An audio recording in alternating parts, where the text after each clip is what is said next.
먼저 오늘 이 사건이 있기 전에 그 배경을 다니엘서 1장부터 살펴보는 것이 필요한 줄로 믿습니다. 다니엘은 1장 첫 부분의 내용을 보면은 바벨론의 느부갓네살 왕이 예루살렘을 함락시킨 다음에 자기 나라의 인재로 쓰기 위해서 끌고 간 유대인 포로 중에 한 사람입니다. 아마 느부갓네살 왕은 유대인의 이 우수성을 알고 바벨론의 어떤 번영과 세계 제패를 위해서는 이런 우수한 두뇌가 필요하다는 사실을 알고 의도적으로 훈련을 시켜서 자기 나라의 중요한 자리에 쓰기 위해서 젊은 청년들을 아마 처음에 그렇게 선발했는지 아니면은 바벨론에 끌고 가서 선발을 했는지 여러 많은 청년들을 선발을 했는데 다니엘은 그 중에 한 사람입니다. 이때 다니엘의 나이를 15살 정도로 추측을 합니다. 그리고 바벨론 왕궁에서 훈련 기간 가운데 다니엘은 생명을 건 결단을 내렸습니다. 무슨 내용인가 하면은 느부갓네살 왕은 내가 너희들을 인재로 또 수재로 특별히 대접한다는 뜻으로 자기가 먹는 것과 똑같은 음식을 내렸지만은 다니엘은 거절을 했습니다. 그 음식을 왜 거절을 했느냐? 아마 유대인의 율법에 맞지 않는 피를 섞은 음식이랄까 아니면은 우상에게 먼저 바쳐진 제물로 추측을 합니다. 왕의 호의를 거절하는 것은 분명히 포로된 입장에서는 생명을 걸지 않고서는 도저히 실행할 수 없는 그런 결단입니다. 그래서 환관장에게 이런 제의를 합니다. 우리는 왕이 내리는 진미를 먹을 수 없습니다. 대신에 채식만 먹고도 왕의 음식을 먹은 사람들과 비교를 나중에 해보십시오. 근데 결과적으로 보면은 다니엘과 세 친구들은 채식만 먹었음에도 왕의 음식을 먹은 다른 소년들보다 더 윤택했다. 그렇게 설명을 합니다. 그리고 그 결과 하나님께서는 이들에게 엄청난 복을 주셨는데 1장 17절입니다. 하나님이 이 네 소년에게 학문을 주시고 모든 서적을 깨닫게 하시고 지혜를 주셨으니 놀라운 말씀이죠. 모든 서적을 깨닫게 하시고 책은 그냥 한번 읽으면은 다 통달을 했다는 얘기입니다. 그 다음에 더더욱 놀라운 사실은 하나님께서는 또 다니엘에게 모든 환상과 꿈을 깨달아 아는 이런 초월적인 지혜까지 내려주셨습니다. 하나님으로부터 이런 능력을 받아서 조금 뒤에 보면은 다니엘은 왕의 꿈을 해몽을 했습니다. 그리고 특별히 더 신임을 얻고 요직에 나아가는 계기가 되었고 세월이 흘러서 다니엘은 나이가 들면서 왕도 여러 차례 바뀌었습니다. 그 아들 벨사살로 그 다음에 그 뒤에는 이 바벨론은 세계 역사에도 나오듯이 메데와 파사, 페르시아에 의해서 나라가 망하고 오늘 6장에서는 이제 메데와 파사의 다리오가 왕이 되어서 황제가 되어서 나라를 다스리는 엄청난 세월이 흘렀습니다. 6장 2절에 보면은 또 그들 위에 총리 셋을 두었으니 다니엘이 그 중의 하나이라 말씀을 합니다. 대제국의 총리 세 사람 가운데 다니엘이 올라갔습니다. 그런데 3절에 보면은 다니엘은 매우 탁월한 능력을 가졌습니다. 그래서 그 뒤에 보면은 3절 뒷부분에 왕은 그를 세워 전국을 다스리게 하고자 한지라. 이제 얼마나 시간이 흘렀는지는 모르지만은 세 사람의 총리로 발탁이 되었고 얼마 지나지 않아서 다리오 왕은 다니엘을 세 사람 가운데서도 어떤 총리로 삼아서 나라를 다스리고자 했습니다. 자, 그렇게 되자 4절 말씀에 이어서 나오는 내용이 두 사람의 나머지 총리, 그러니까 원래 그 나라 사람이죠. 메대와 바사의 총리, 그리고 다른 고관들이 다니엘을 시기하고 모함을 했습니다. 뭐 당연한 얘기 아니겠습니까? 이런 내용이겠죠. 식민지에서 포로로 끌려온 주제에 우리와 함께, 우리는 순수 페르시아의 혈통인데 우리 위에서 우리를 다스리려고 한다. 자, 이래서 제거하고자 하는 방법을 찾으려면은 그런 고발할 거리를 찾아야 하는데 아무런 그런 허물을 찾지 못하자 5절 말씀에 보면은 다니엘의 믿음 생활 말고는 방법이 없다. 5절에 보면은 이 다니엘은 그 하나님의 율법에서 근거를 찾지 못하면 그를 고발할 거리가 없다. 믿음 생활을 어떻게 하느냐, 이게 우리나라의 법과 어떻게 모순이 되느냐, 위반하느냐, 이걸 가지고 이제 걸려는 생각을 했습니다. 예나 지금이나 이 대목을 보면은 세상에서는, 자, 우리도 처하는 현실입니다. 그리스도인들이 세상에 나가서 믿음 생활 잘 하는 것이 바로 그들이 보기에는 죄가 된다는 사실입니다. 우리는 이 사실을 불신자와 섞여 살면서 유념을 해야 합니다. 내가 하나님 앞에 신실하고 하나님의 말씀을 제대로 지키려고 하는 것이 그들에게는 사회법상 아니면 그들의 전통에 의해서 위배가 되고 마음에 들지 않으면 이게 바로 죄가 된다는 사실입니다. 그래서 이들은 이런 괴계를 꾸밉니다. 다니엘이 매일 예루살렘을 향하여 기도한다는 사실을 알고 7절 이하에서부터 보면은 왕에게 이런 건의를 합니다. 왕이시여, 우리가 의논해서 이런 법을 만들었습니다. 이제부터 30일 동안 한시적으로 누구든지 왕 외에 다른 신에게 기도하는 사람은 사자굴에 던져 넣기로 합시다. 이때는 왕을 신으로 섬기는 시대였습니다. 신하 입장에서나 백성들 또는 왕이 볼 때 이거는 절대로 허황한 법은 아닙니다. 그 당시로 돌아가면은. 근데 아마 왕은 그런 유혹을 느꼈겠죠. 그냥 모든 신하들이, 백성들이 왕이랍시고 굽신굽신하고 왕으로 섬기는 그것보다 한 차원 더 나아가서 자기를 신으로 섬기는, 마치 예배하는 것과 같은 그런 대접을 해주면은, 글쎄요, 뭐 안 당해봐서는 모르겠지만은 그런 허황한 마음이 있기도 할 것입니다. 그런 제안을 좋게 받아들여서 왕은 도장을 찍어서 허락을 했습니다. 그리고 8절에 보면은, 자, 이제 이 법은 어떤 경우에도 변경하지 못한다는 단서 조항을 달았습니다.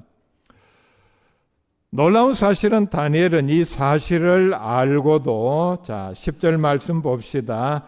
다니엘이 이 조서에 왕의 도장이 찍힌 것을 알고도 자기 집에 돌아가서는 윗방에 올라가 예루살렘으로 향한 창문을 열고 또 놀라운 행동을 합니다. 아니, 이런 상황이면 창문 닫고 하면 어떻습니까? 아니면은 창이 없는 뒷방에 가서 하면 또 어떻습니까?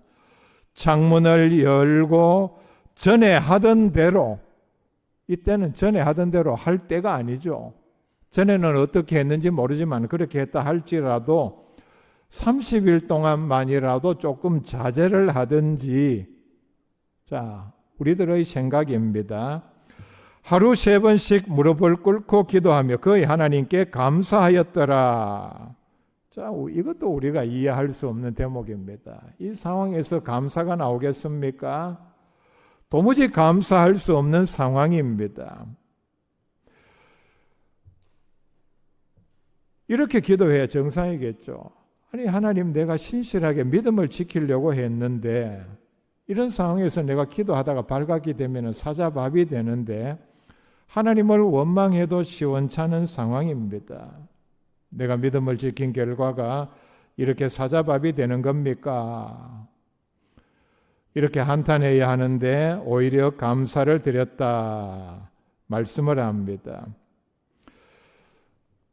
자, 앞에서 말씀을 드린 것처럼 다니엘은 지금 노년인데 80대 초반으로 나이를 추측을 합니다. 다니엘은 1장부터 그 내용을 살펴보면 포로로 끌려온 소년 때부터 지금까지 초지일관 하나님 한 분만을 섬기겠다는 믿음의 결단 때문에 생명과 엄청난 권력, 영화를 누릴 수 있는 이 엄청난 자리를, 총리 자리를 지금 그는 버리려고 하고 있습니다. 사자굴에 떨어지면 한순간에 모든 것은 끝입니다. 그렇지만은 이 다니엘의 결심은 사자굴에 떨어진다 해도 나는 믿음을 지키겠다는 결단으로 전에 하던 그대로 하나님께 기도를 드렸습니다. 어떤 경우에든 나는 기도 내용은 이런 거겠죠. 하나님께 감사를 하고 이스라엘의 민족 회복을 위해서 하던 대로 나는 그대로 한다. 어떤 위협과 협박도 하나님을 향한 내 믿음, 충성은 방해할 수 없다는 그의 확고한 신앙 고백이었습니다. 모함하던 무리들이 의도한 그대로 13절에 보면은 다니엘이 하나님께 기도하는 것을 발견을 했습니다. 그리고 왕에게로 가서 신고를 하고 고소를 합니다. 14절에 보면 왕은 다니엘을 구하려 했지만은 모함하는 무리들은 절대로 법을 고칠 수 없음을 아마 상기시켜주고 16절 말씀 뒷부분에 보면은 왕은 어찌할 수 없어서 이제 왕이 다니엘에게 이르되 네가 항상 섬기는 너희 하나님이 너를 구원하시리라 하니라. 이렇게 포기를 하고 네가 그렇게 신실하고 하나님을 잘 섬기니까 너희 하나님이 너를 지켜주실 것이다. 이렇게 하고 어쩔 수 없이 다니엘을 사자굴에 떨어뜨리도록 허락을 했습니다. 자, 겉으로 보면은 이 바사의 공권력에 의해서 다니엘이 사자굴에 떨어진 것으로 보입니다. 그렇지만은 우리가 이런 내면을 다 들여다보면은 다니엘은 자원하여 자기 발로 사자굴로 들어갔습니다. 바로 여기에는 자신의 믿음의 순수함, 또 어떤 경우에도 흔들리지 않는 자신의 믿음을 하나님과 사람 앞에서 증명을 했습니다. 다니엘은 이런 일 앞에서 권력과 부귀 영화를 유지하기 위해서 타협하지를 아니했습니다. 오늘 말씀에 나오는 이 사자굴은 수직으로 일단 난 땅 밑 굴입니다. 아마 그 당시에는 이런 거대한 사자, 새끼 때 집어넣었겠죠. 그리고 한번 들어가면은 요즘처럼 우리에 가두어서 꺼내고 이동하고 이게 불가능했기 때문에 일단 수직으로 굴을 뚫고 그 다음에 옆으로 파서 넓은 공간을 확보해서 만든 사자우리로 보입니다. 수직으로 놨다는 얘기는 뒤에 나오는 23절 말씀에 보면은 다니엘을 올릴 때에 굴에서 올리라 이렇게 명령한 내용을 보면 알 수 있습니다. 이 당시에 바벨론, 페르시아 또는 그 뒤에도 마찬가지입니다. 여러 많은 그 전제 군주 국가에서 그리고 비교적 최근에도 아프리카에서 그 중앙아프리카의 보카사라는 독재자는 사자우리 또는 악어우리를 만들어 놓고 자신의 반대하는 정적들을 자기가 보는 앞에서 그 앞에 던져 넣어 처형을 했다 이렇게 알려져 있습니다. 그러니까 다시 이 당시로 돌아가면은 반역자 그 가족들을 처형하기 위한 방법으로 이런 사자우리를 운영을 했습니다. 그러니까 그 안에는 많은 숫자의 사자가 있었고 사자의 먹이는 반역자와 그 가족들 때로는 흉악범들이었습니다. 그러니까 이 당시에 이미 많은 사람들을 이런 방법으로 처형을 했다는 얘기입니다. 사자는 백수의 왕이라 그럽니다. 아프리카 초원에서 많은 짐승들이 있는데 모든 짐승들을 다스리는, 자기가 통제하는 그런 엄청난 힘과 용맹을 가지고 있습니다. 그래서 옛날부터 사자는 힘과 용맹의 상징으로 여겨졌고, 특별히 비교적 아프리카하고 가까웠던 유럽에서는 왕의 힘과 권위의 상징으로 사자 휘장을 썼습니다. 교회 헌당하러 가서 우간다에서 밤에 그 공원 안에 있는 숙소에서 잠을 잤기 때문에 사자 울음소리를 들었습니다. 굉장히 멀리 떨어져 있다고 생각을 했는데 밤에 사자가 포효한다 그러죠. 참 그 소리는 제가 자다가 잠이 깰 정도로 한참을 울부짖는데, 이야, 이 사자 우는 소리가 저렇게 큰가? 밤에 듣는 소리가 저는 그렇게 느껴졌습니다. 여러분, 사자를 얼마만큼 가까이에서 보았습니까? 저는 사자를 만져봤습니다. 새끼 사자겠지 생각하지만 다 큰 숫사자였습니다. 만져봤는데 살은 굉장히 단단하고, 나중에 이 사자가 저보고 으르렁 하는데 제가 얼마나 놀랐는지 뒤로 자빠질 뻔했습니다. 근데 이런 사자 굴에, 그리고 사람이 떨어지면은 그냥 사자 입장에서는 당연히 먹이로 알고 받아 먹는 이런 사자들 사이에 떨어졌다는 얘기입니다. 자, 그러면 그 결과가 어떻게 되었는가? 이튿날 새벽 다리오 왕은 사자 굴로 가서, 자, 20절 말씀에 하나님이 사자들에게서 능히 너를 구원하였느냐 물었습니다. 그때 다니엘은 22절에 이렇게 대답을 합니다. 나의 하나님이 이미 그의 천사를 보내어 사자들의 입을 봉하셨으므로 사자들이 나를 상의하지 못하였사오니 이는 나의 무죄함이 그 앞에 명백함이오며 또 왕이여 나는 왕에게도 해를 끼치지 아니하였나이다 하니라 고백을 합니다. 이 소식을 듣고, 그리고 아마 자기의 눈으로 다니엘이 멀쩡하게 살아있다는 사실을 확인한 다음에 23절에 보면은 왕이 심히 기뻐서 명하여 다니엘을 굴에서 올리라 하며 그들이 다니엘을 굴에서 올린즉 그의 몸이 조금도 상하지 아니하였으니 이는 그가 자기의 하나님을 믿음이었더라. 놀라운 결말을 우리에게 소개를 하고 있습니다. 그리고 24절에 보면은 참소한 사람들, 아까 제가 말씀을 드린 대로 그 가족들까지 모두 사자굴에 던져 넣었습니다. 제가 요 앞까지 말씀을 드리면은 다니엘이 무사했던 이유는 사자들이 많이 먹어서 배가 불렀기 때문이 아닌가.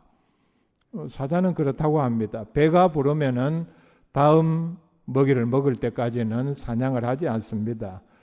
배가 부르니까 굳이 다시 먹을 필요가 없죠. 그리고 먹은 게 100% 다 고기니까 사자는 그 먹이를 소화하는 데 시간이 초식 동물보다 오래 걸리는 게 사실입니다. 그런 의문을 제기하는 사람들이 있는데, 자, 24절 말씀에 보면은 그들이 굴 바닥에 닿기도 전에, 그러니까 동물원에서 그런 모습 보죠. 곰에게 비스켓 같은 걸 던지면은 땅에 떨어지기 전에 받아서 먹습니다. 참 그 재주가 놀라운데 그런 식으로 받아서 그냥 그대로 끼어서 다 먹었다. 그러니까 사자가 배가 불러서 다니엘을 잡아먹지 않은 게 아니라는 게 입증이 됩니다. 그리고 26절부터 보면은 다리오 왕은 하나님의 놀라운 역사에 대하여 하나님을 찬양하고, 자 27절 봅시다. 그는 구원도 하시며 건져내기도 하시며 하늘에서든지 땅에서든지 이적과 기사를 행하시는 이로써 다니엘을 구원하여 사자의 입에서 벗어나게 하셨음이라 하였더라. 하나님을 찬양하고 하나님의 역사에 대하여 이방인들에게 증언을 했습니다. 그리고 다니엘의 노년에 대하여 28절에 보면은 이 다니엘이 다리오 왕의 시대와 바사 사람 고레스 왕의 시대에 형통하였더라. 그 노년을 그렇게 소개를 합니다. 자, 다니엘의 이 사건을 통해서 우리에게 주는 교훈은 무엇이냐? 1장부터 일관되게 우리에게 말씀하는 내용은 바로 믿음은 결단이라는 사실을 우리에게 보여주고 있습니다. 어떤 결단이냐? 하나님 앞에서 다른 어떤 것보다 믿음을 지키는 것이다. 그리고 1장, 3장의 다니엘의 세 친구도 마찬가지입니다. 믿음을 지키기 위해서는 어떤 위험과 손해도 두려워하지 않는 것이 하나님의 자녀된 본분이라는 사실을 우리에게 일관되게 보여주고 있습니다. 우리는 이 대목에서 중요한 생각 하나가 떠오릅니다. 과연 이 상황에서 다니엘이 법을 어기고 기도하다가 사자굴에 들어가면은 하나님께서 나를 건져주실 것이다. 100% 확신하고 자신 있게 기도했느냐? 기도하고 내가 기도하다가 발각돼도 사자굴에 들어가도 하나님께서 사자 입을 봉해서 날 100% 안전하게 구해주실 것이라 그렇게 믿고 들어갔느냐? 알 수 없습니다. 만약에 그렇게 100% 확신하고 사자굴에 들어갔다면은 다니엘의 이 결단의 순수성은 떨어집니다. 그렇죠? 내가 뭐 들어가 봤자 하나님께서 지켜주실 것이고 내가 당당하게 발톱에 끓긴 거 하나 없이 안전하게 걸어 나올 터인데 내가 지금 이런 거 겁낼 필요가 뭐 있느냐? 그렇죠? 아마 몰랐을 것입니다. 이번에 들어가면은 반드시 죽을 줄로 알았을 것입니다. 이때의 다니엘의 심경은 다니엘서 3장에 나오는 다니엘의 세 친구, 그 사건에는 다니엘은 포함되어 있지 않았습니다. 그 세 친구의 심경과 고백과 같았을 것입니다. 다니엘서 3장 17절, 18절 말씀, 유명한 말씀입니다. 자, 찾아보시고 보시면서 제가 그 구절에 그대로 다니엘의 심경을 대입해서 이렇게 말씀드릴 수 있습니다. 아마 사자굴에 들어가기 전에 또 기도하기 전에 왕의 도장이 찍힌 걸 알았을 때에 그의 고백이 무엇이냐? 내가 섬기는 하나님이 계시다면 나를 사나운 사자들의 입에서 건져내시리이다. 그렇게 하지 아니하실지라도 나는 전에 하던 그대로 기도하겠다. 자, 이렇게 보면은 다니엘서가 말하고자 하는, 우리에게 전하고자 하는 그 주제의 일관성을 여기서 우리가 볼 수 있습니다. 다니엘은 그 3장의 그 사건, 그 자리에는 없었지만은 나중에 그 얘기를 듣고 알았을 것입니다. 그리고 그들에 대해서 굉장히 뿌듯한 마음을 가졌을 것입니다. 오늘 6장의 사건에서 보면은 매우 오래전입니다. 그리고 분명히 기억하고 있었을 것입니다. 무슨 생각입니까? 그래도 내가 그들보다는 믿음 생활을, 그리고 1장에서 왕의 진미를 거절하고 생명을 걸고 채식만 먹기로 한 일을 주도한 사람인데 내가 그들보다 못해서야 되겠는가? 그들은 청년 때에 그런 죽을 결단을 하고 신상에게 절을 하지 않았는데 이때 다니엘의 나이는 83세 정도로 추측을 합니다. 이제 내가 무슨 부귀 영화를 더 누리겠다고 지금까지 내가 지켜온 믿음을 내 노년에 하나님 앞에서 더럽힐 수야 있겠는가 하는 게 다니엘의 심경이었을 것입니다. 이런 예가 에스더서에 하나 더 나옵니다.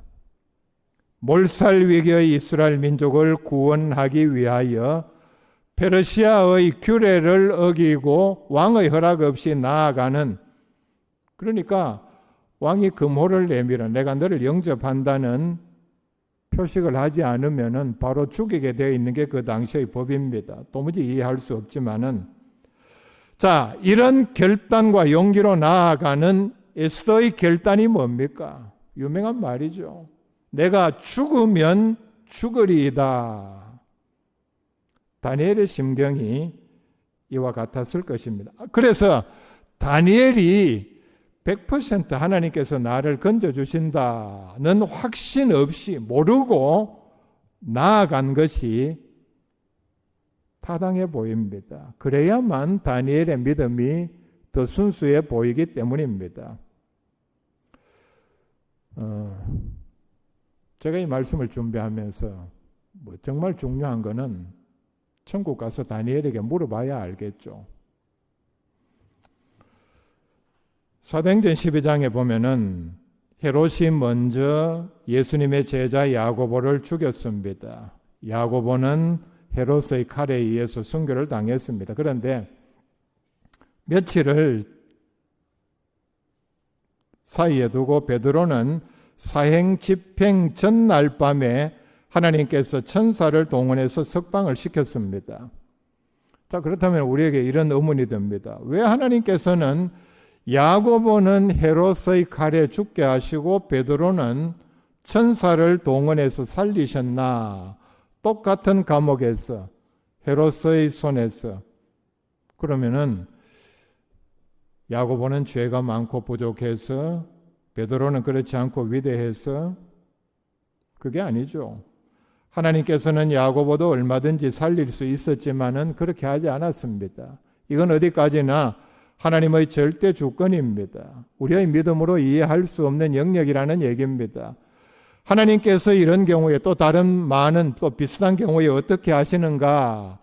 우리가 흔히 생각하는 것처럼 수학 공식 답이 떨어지는 것처럼 이런 경우에는 하나님께서 이렇게 하시고 저렇게 하시고 그렇게 판단할 문제가 아니라는 얘기입니다. 그리고 결과적으로 보면은 예수님의 제자는 요한 외에 모두가 다 순교를 당했습니다. 자, 이 사건과 비슷한 내용입니다. 세월이 흐른 다음에 로마 제국에서 얼마나 많은 그리스도인들이 원형 경기장에서 구경꾼들이 보는 가운데에서 사자에게 찢겨 죽었습니까? 앞에 그 사건과는 정반대의 극과 극의 대조를 보여주는 내용이죠. 사자에게 살아난 사람, 죽은 사람, 똑같이 믿음을 지키려고 힘쓴 사람들입니다. 그뿐만 아니라 불에 끓는 가마에 십자가에 엄청나게 많은 그리스도인들이 순교를 당했습니다. 다니엘의 이런 결단과 하나님의 지켜주심에 대하여 히브리서 11장 33절에 이렇게 말씀을 합니다. 그들은 믿음으로 나라들을 이기기도 하며 의를 행하기도 하며 약속을 받기도 하며 사자들의 입을 막기도 하며, 바로 다니엘의 경우입니다. 다니엘은 믿음으로 사자굴에 떨어졌지만은 사자들의 입을 막았다. 자, 그런데 조금 더 내려가면은 정반대의 경우를 또 우리에게 설명을 합니다. 36절에 보면은 또 어떤 이들은 조롱과 채찍질 뿐 아니라 결박과 옥에 갇히는 시련도 받았으며,